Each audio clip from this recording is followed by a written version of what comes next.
Oke, yuk kita mulai perjalanannya. Kita akan sama-sama mundur jauh ke belakang ke sebuah era di tanah Jawa. Di zaman itu, yang namanya kekuasaan dan spiritualitas itu bukan dua hal yang berbeda. Justru keduanya itu ibarat jalinan yang nggak bisa dipisahkan, yang ngebentuk sebuah peradaban besar. Coba deh kita bayangin bareng-bareng. Kalian lagi berdiri di tengah hutan tropis 1000 tahun yang lalu. Udaranya lembab, terus ada suara serangga di mana-mana, dan kecium aroma tanah basah habis hujan. Terus pas kalian lihat ke depan, di antara rimbunnya pohon, tiba-tiba muncul bangunan batu raksasa. Candi-candi megah yang menjulang tinggi, seolah-olah lagi diem aja ngawasin kita, puncaknya kayak mau nyentuh langit. Nah, candi-candi ini jelas simbol kekuasaan kan? Tapi ini bukan soal kekuasaan biasa. Bukan cuma soal siapa yang punya pedang paling tajam atau pasukan paling banyak. Oh, bukan. Ini sesuatu yang jauh lebih dalam. Sesuatu yang hubungannya sama alam semesta. Jadi maksudnya gimana? Gini deh, coba lupakan sejenak soal tentara atau harta karun. Di zaman ini, rapor seorang raja itu ya alam itu sendiri. Kalau rajanya bener, panen bakal melimpah. Tapi kalau dia serakah, gunung bisa meletus, tanah bisa kering. Jadi kekuasaannya itu nyambung langsung ke alam semesta. Keren kan? Terus gimana cara kerjanya? Nah, semuanya ini dimulai dari pertemuan dua dunia spiritual yang akhirnya melahirkan sebuah konsep yang unik banget. Konsep ini kita kenal sebagai Dewa Raja. Jadi waktu ajaran Hindu-Buddha masuk ke Nusantara, mereka itu nggak langsung menghapus kepercayaan yang udah ada. Bayangin aja kayak dua sungai besar yang ketemu. Kepercayaan lokal yang udah ada dari dulu ketemu sama ajaran baru. Bukannya saling tabrakan, malah nyatu, berbaur, dan jadi aliran sungai baru yang lebih kuat dan unik. Dari pertemuan dua sungai tadi, lahirlah konsep Dewa Raja. Intinya tuh simpel tapi dalam banget. Raja itu bukan cuma pemimpin biasa, dia itu kayak jembatan hidup antara dunia manusia di bumi dan dunia dewa di langit. Dan tugas utamanya cuma satu, menjaga harmoni. Kalau dia berhasil, kerajaannya makmur. Kalau gagal, wah seluruh alam bisa kacau. Tapi jangan salah paham dulu ya. Banyak yang ngira Dewa Raja itu artinya raja yang jadi dewa beneran, yang punya kuasa mutlak, kayak tiran gitu. Padahal bukan, justru kebalikannya. Dia itu lebih kayak seorang penjaga keseimbangan. Kekuatan utamanya itu bukan dari militer, tapi dari kesaktian spiritualnya, yaitu kemampuannya buat ngejaga harmoni antara manusia dan alam. Oke, jadi pertanyaannya, gimana sih kekuatan kosmis ini kelihatan di dunia nyata? Nah, wujudnya ada dua. Yang pertama, lewat sosok rajanya sendiri, dan yang kedua, lewat bangunan monumental yang mereka tinggalkan, candi. Kita mulai dari contoh rajanya dulu ya. Kenalan yuk sama Erlangga.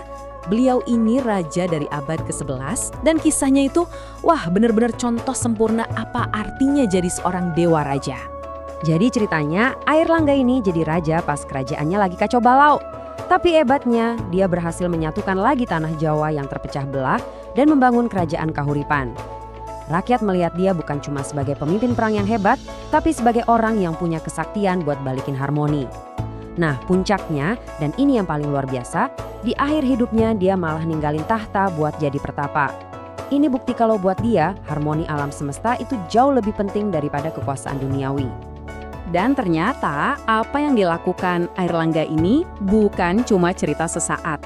Konsep Dewa Raja ini terus berlanjut, bahkan sampai ke puncaknya ratusan tahun kemudian di zaman keemasan Majapahit pas di perintah Raja Hayam Wuruk. Jadi ini membuktikan kalau ide ini bukan sekedar tren, tapi emang jadi fondasi peradabannya. Oke, dari sosok rajanya, sekarang kita pindah ke wujud kekuasaan yang kedua, yang bahkan lebih ababi, candi. Dan sekali lagi, jangan salah sangka, candi itu bukan cuma tumpukan batu buat tempat ibadah. Sama sekali bukan. Setiap candi itu adalah miniatur alam semesta yang dibangun dengan perhitungan super teliti. Coba deh perhatiin strukturnya. Ini jenius banget. Jadi, bagian dasar atau kaki candi itu ngelambangin dunia bawah atau burloka. Terus bagian tengah atau badannya itu dunia kita, dunia manusia atau bufurloka. Nah, bagian atapnya yang megah itu melambangkan dunia para dewa atau Svarloka yang bentuknya sengaja dibikin mirip Gunung Mahameru. Jadi, pas seorang raja bangun candi, dia itu nggak cuma bikin bangunan, dia lagi membangun ulang tatanan alam semesta di dalam kerajaannya. Terus, apa sih warisan utama dari semua pemikiran ini? Kalau disimpulkan dalam dua kata, ya, keseimbangan, dan harmoni.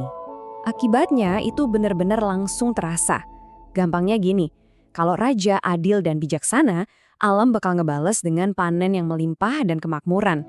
Tapi sebaliknya, kalau rajanya serakah dan semaunya sendiri, alam juga akan ngebales dengan bencana alam, kekeringan, dan kekacauan. Jadi ada hubungan sebab akibat yang jelas banget.